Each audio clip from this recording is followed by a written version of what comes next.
It should have been a short walk to the gym and back for 13-year-old Yara Gambirasio on the evening of November 26, 2010. When she failed to make curfew or answer any of her mother's frantic calls, her family contacted the police. No one could have predicted the young girl's disappearance would begin one of Italy's most expensive manhunts and captivate a nation so deeply. It would become one of Italy's most complex investigations to date. But where was Yara? What happened that made the responsible young girl vanish into thin air? Hello and welcome back to M7 Crime Storytime. Today we delve into another case with an insane twist, the case of Yara Gambirasio. Without further delay, let's dive into another mystery. Sandwiched between the rivers of Brembo and Adda, Brembate Di Sopra in the Bergamo province of Italy is a calm rural municipality. Boasting medieval architecture set against a background of cypress and poplar trees as far as the eye can see, one could be forgiven for believing they've been transferred into a fairy tale.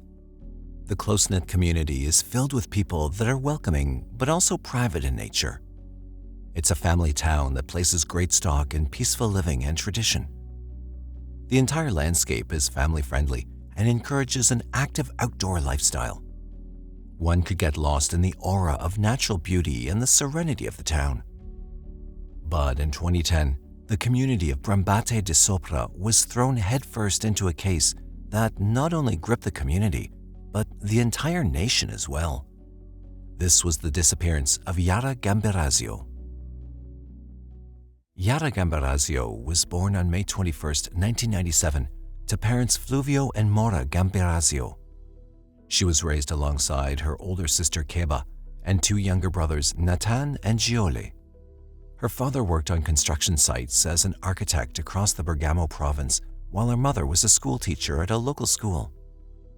Yara was raised in a modest home, and the values of love, respect, and responsibility were instilled in her at an early age.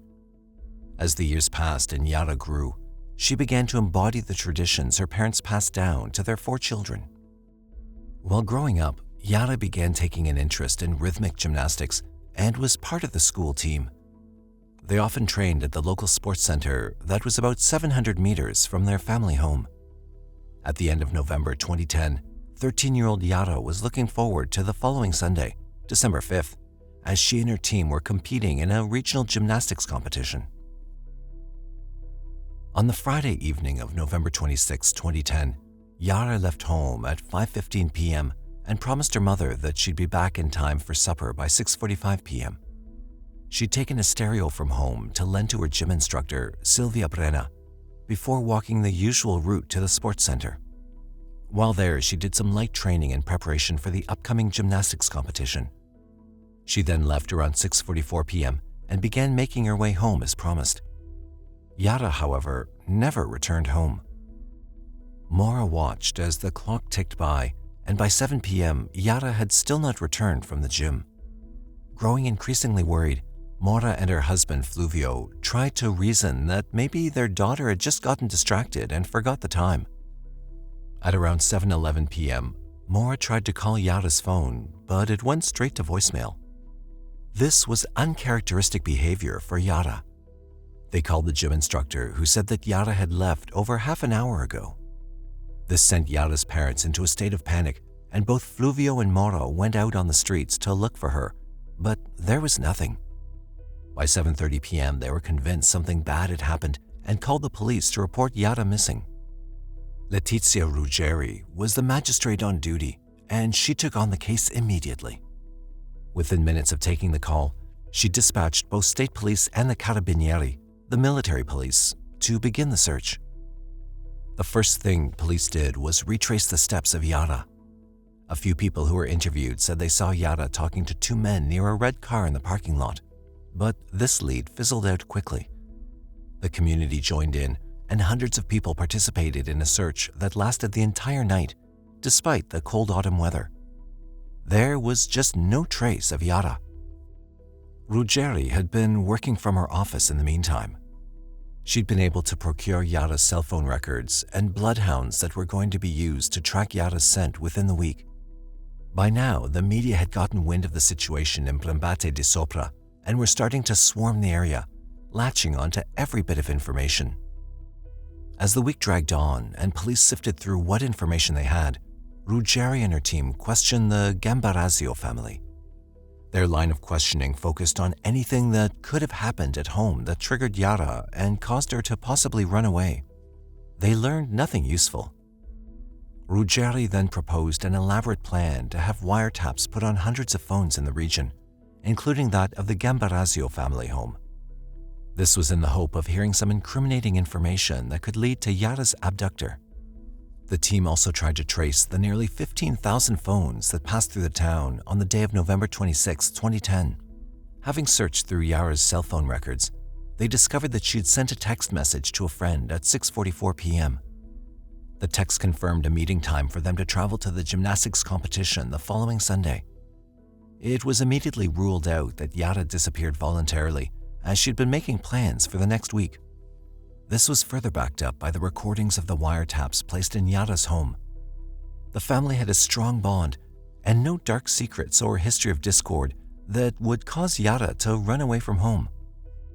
Another surprising discovery was that Yara's phone had pinged off a tower in a nearby hamlet called Mapello at 6:49 p.m. on the evening she disappeared. This proved that Yara had moved in the opposite direction of her home. The tracker dogs that were brought in, after sniffing through Yara's belongings, shot off in the direction of Mapello, confirming her travel in that direction. There, they stopped at a construction site, one familiar to Yara's father Fluvio. He'd once worked at the site as an architect. Although no sign of Yara was found, it confirmed that she'd been here or either kept here at some point during her disappearance. Police then worked on the theory that Yara's father may have been the target of disgruntled employees. But despite looking at this angle, there was no solid evidence to support the lead. However, the investigation was about to take another turn as a promising lead presented itself. While listening in on various wiretaps placed on the hundreds of cell phones in the town, investigators finally got their first tangible lead. A translator intercepted a strange and revealing phrase in late November 2010. The man speaking on the phone had said, "Forgive me, God, I didn't kill her." Police were stumped and immediately began searching for the owner of the cell phone. They were able to trace the call to a man named Mohammed Fikri.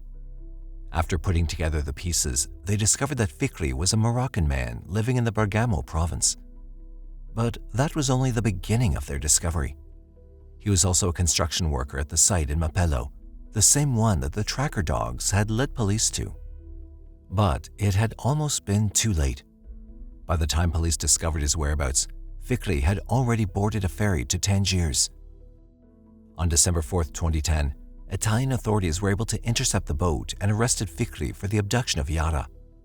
It was a relief to the Italian public and the police. They had their suspect. The van that Fikri had been using was found, and a blood-stained mattress was discovered in the back. In custody, Fikri denied his involvement and proclaimed his innocence. He explained that the blood belonged to him and that his ticket was purchased back in May 2010. He also said that the translator misinterpreted the phrase. The nation was in for a shock. Many had prayed that Yara would be found before the festive season in December 2010. However, their collective hopes were dashed. The suspect they believed would lead them to Yara turned out to be a false lead. The translator did indeed misunderstand what was being said. Fikri had planned to leave Bergamo since May 2010, and the blood on the mattress did not match Yara at all. Fikri was released, and investigators were back to square one. As the days turned into weeks and autumn passed into winter, the Gambirasio family retreated deeper into their shell. They were a private family by nature, and the sudden interest in Yara's disappearance shook their quiet world. Rather than hold a torchlight procession to promote the search for Yara, the family opted to hold a mass for her safe return. A few days after their first Christmas without Yara, the Gambirasio family gave a rare television interview. In the interview, they asked for privacy and patience from reporters as the search for Yara continued. They had placed their faith in the police and prosecutor Ruggeri in finding Yara well and alive. They also shared several different photos of Yara that could be used and distributed in the media to jog any witness memories. Fluvio made a plea to the media to help them return to normalcy amid the chaos and said that their family values were built on love, respect, and honesty. He then said they would not be giving interviews. But Christmas had passed without any news, and then the new year came in with a bang. Still, there was no sign of Yara despite the extensive searches being conducted and the obsession of a country that was gripped by the young girl's disappearance. Exactly 3 months later, on February 26, 2011, a new development in the case would arise. It was not something the Gambirasio family or the Italian public wanted to hear. In the small town of Cignolo di Zola, some 10 kilometers south of Brembate Di Sopra, the case was about to take a tragic turn. While out flying one of his remote-controlled airplanes, middle-aged Ilario Scotti was about to make a shocking discovery as he landed the craft which had been giving him some problems. When he went to retrieve the craft, he noticed some rags among the tall grass. Then he noticed the shoes. Scotti called the police immediately. Arriving at the scene, police were sure that they were going to make a disturbing discovery that was about to change their missing persons investigation into a homicide investigation. Prosecutor Letizia Ruggeri was called to the scene. When she arrived, it did not take long for them to positively identify the remains of 13-year-old Yara Gambirasio. The body was in an advanced state of decomposition. She was still wearing her black bomber jacket, Hello Kitty sweatshirt, and black leggings. Near her body, they found her iPod, house keys, and the SIM card to her phone, along with a phone battery. There was no phone, though. Yara's body was taken to the coroner's office, and the autopsy was conducted by renowned forensic pathologist, Professor Cristina Cattaneo. The results of her examination yielded a wealth of forensic evidence. Yara had not been assaulted despite her bra being unhooked. She'd suffered several stab wounds, but nothing fatal. She'd also been hit on the head, which possibly rendered her unconscious. Her cause of death was labeled as exposure to the cold, which led to hypothermia. Trace amounts of lime were found in Yara's respiratory system, and the presence of jute, a vegetable fiber used to make rope, was found on Yara's clothing. They also discovered 2 DNA samples on Yara's phone battery and on 2 of the fingers of her black gloves.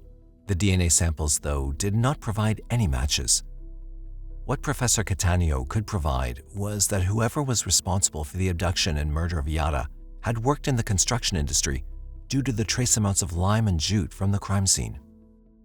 It had seemed that the investigation had hit another dead end. But forensics was about to uncover another clue. It took another 2 months before a new lead was found. In April 2011, a forensic scientist discovered a trace amount of DNA on Yara's leggings and underwear. The sample was tested, and an unknown male DNA profile was developed. Ruggeri received the call that told her the murder now had a signature. The profile was given the code name of Ignoto 1, or Unknown 1. Although they now had a DNA profile to work with, Italy had not developed a DNA database with which police could test the profile against. Ruggeri was about to make a decision that was going to make Yara's case one of the most expensive and laborious tasks ever undertaken in Italian history. The search for Unknown 1 was about to begin in earnest. Prosecutor Ruggeri divided up the task force.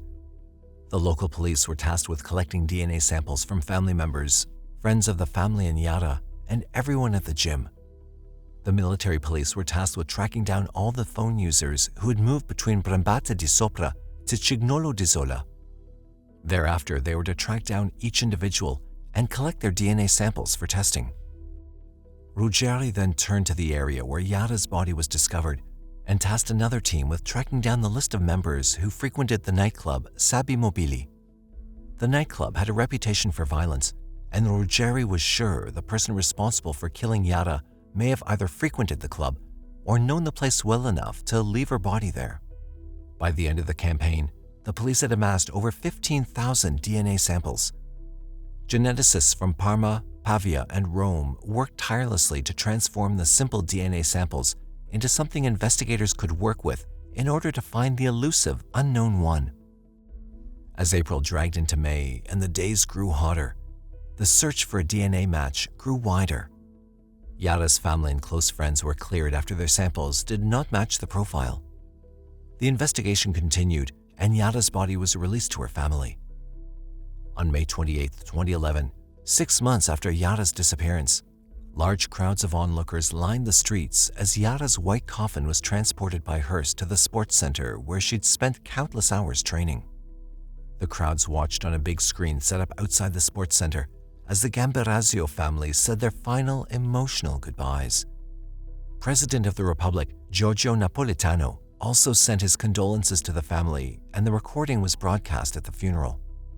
The procession then left for the burial of Yara at the Cimitero di Brembate Di Sopra, where she was interred between her grandparents. It was adorned with a simple headstone showing a picture of Yara smiling, with her signature engraved in the stone. Ruggeri, in the meanwhile, was getting flack from the politicians and public alike for her extensive use of resources and lack of success in trying to identify the killer. But in a surprising turn of events, Ruggeri's hunch to test for DNA samples from those who frequented the nightclub, Sabi Mobili, had paid off. One of the clubgoers' DNA samples was strikingly similar to that of unknown one. They closed in on the man and had brought him in for questioning in June 2011. His name was Damiano Guerinoni. However, he was quickly exonerated. For one, he was in South America at the time of Yara's disappearance. Secondly, his DNA showed that although the sample was similar, it was not a 100% match. It was surmised that Damiano was not the killer, but was related to unknown one. Upon further questioning, detectives made yet another shocking discovery. Damiano's mother, Aurora Zani, had been a domestic worker for the Gambirasio family for over 10 years. Investigators interviewed both Aurora and Damiano and closely surveyed the family. Calls were intercepted and the family were grilled extensively. DNA samples were taken from all the family members, but the results were not a 100% match. In the end, the connection between the family of Damiano and Yara proved to be a crazy coincidence. Their case had hit yet another dead end, and investigators only had the possible lead that Damiano was somehow related to unknown one. Ruggeri faced overwhelming criticism for her failure to produce a positive result despite her extensive investigation. As pressure mounted, she continued to work behind the scenes and focused on finding a link between Damiano and unknown one. They further questioned Damiano about his family and possible relations to people in and around Bergamo. Ruggeri's team began developing a family tree for the Guerinonis. For the next few months, they traced the family's genealogical tree as far back as the year 1716. From there, they found names and addresses, dates of birth, and places of birth. It led them back to a small village named Grono, a 45-minute drive from Bergamo. It was within this maze of names that they finally found a clue. Damiano had a paternal uncle named Giuseppe Guerinoni. Yet again, investigators were sure that they were on the right track and were finally going to put a name to unknown one. They were in for another hurdle. Giuseppe had passed away 11 years earlier in 1999. In September 2011, investigators visited Laura Poli, the widow of Giuseppe. Here they questioned his widow and were able to retrieve DNA from 2 postage stamps he'd licked. One from a postcard he'd sent to family and another from his license, which he needed to have validated. The DNA was sent for testing, and what investigators were about to learn was going to take the investigation onto another level. Giuseppe's DNA was a 50% match to unknown one's DNA profile. That proved that Giuseppe was likely the father of the unknown one. Investigators knew that Giuseppe had been married and fathered 3 children, a girl and 2 boys. Since the DNA was that of an unknown male, both his sons, Pierpaolo and Diego, were tested. However, investigators hit another hurdle. Neither of the boys matched the DNA profile, and neither of them had any children for detectives to test further. Left scratching their heads, investigators were stumped as to how the DNA profile matched perfectly with Giuseppe, but not with his sons. This left investigators to come to one conclusion. Giuseppe had fathered another child, either from a previous relationship or out of wedlock. Upon further questioning, Laura insisted that Giuseppe had only been married to her and had not engaged in extramarital affairs.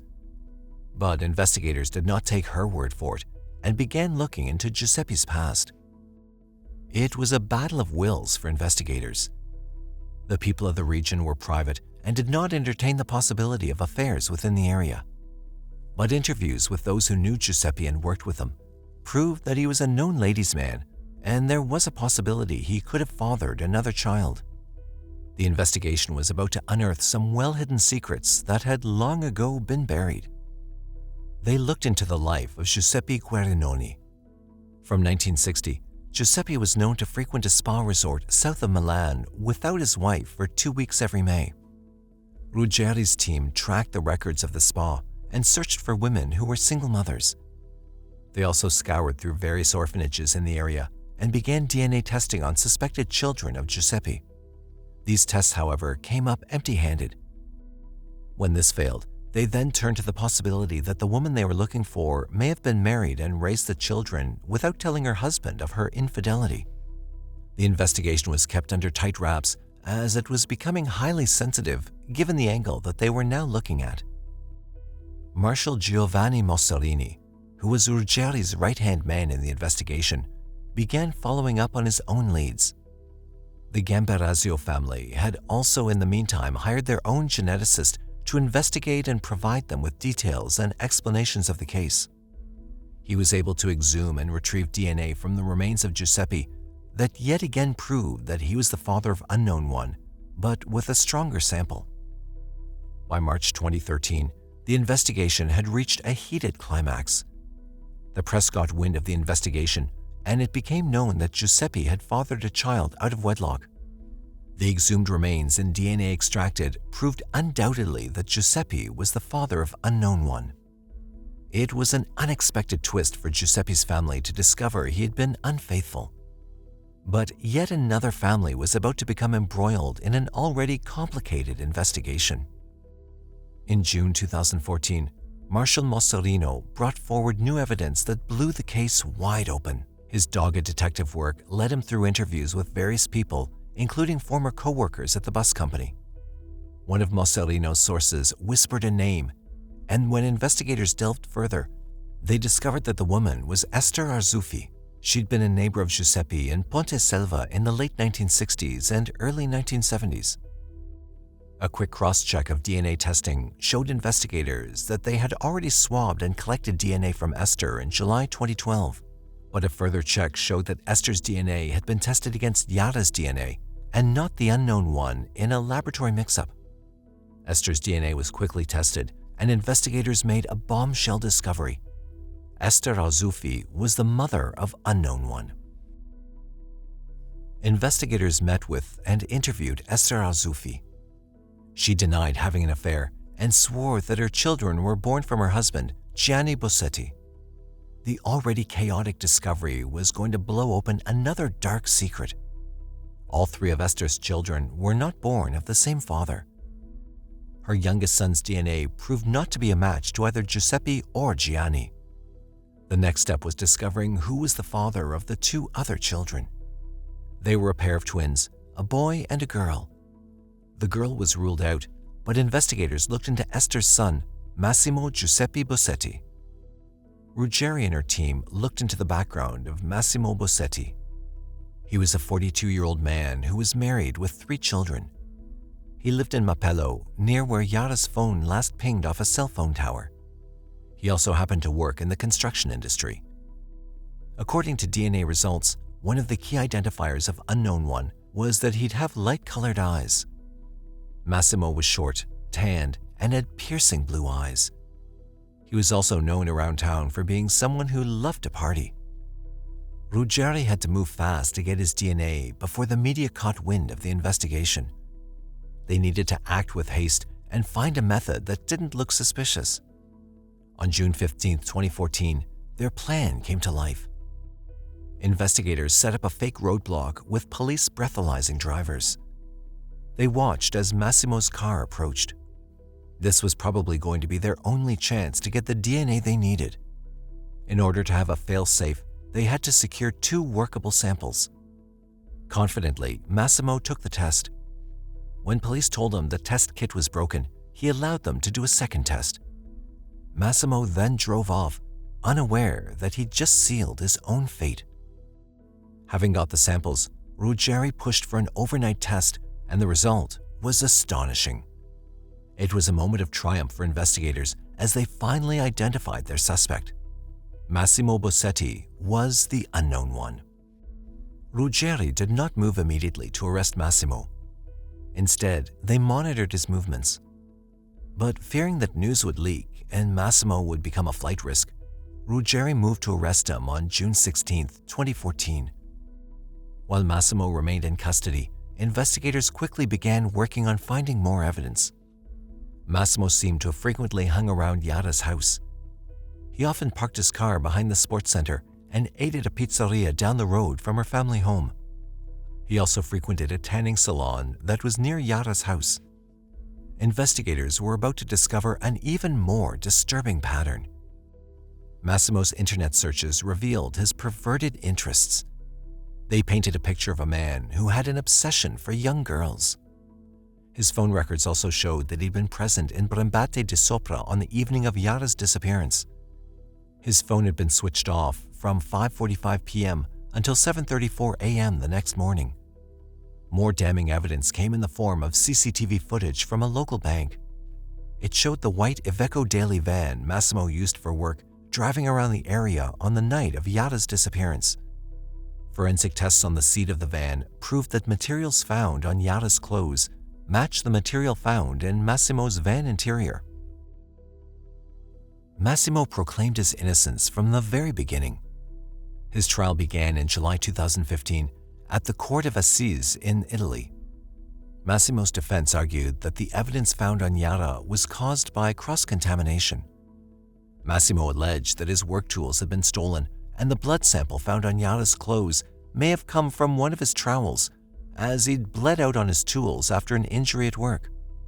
The defense then brought Massimo's wife, Martia Comi, who provided an alibi for her husband, but these were refuted after phone records proved that they did not have any contact on the night of Yara's disappearance. The prosecution then took the floor and presented the wealth of evidence they discovered, including the DNA samples, the physical evidence from Massimo's van, the internet searches, and telephone records. They then presented what they believed happened to Yara on the evening of November 26, 2010. The prosecution believed that Yara had been late to return home and was offered a lift by Massimo. Massimo then began driving in the opposite direction of Yara's home and was able to subdue her in his van. After being overpowered, Yara was taken to Cignola di Sola, where Massimo tried to assault her.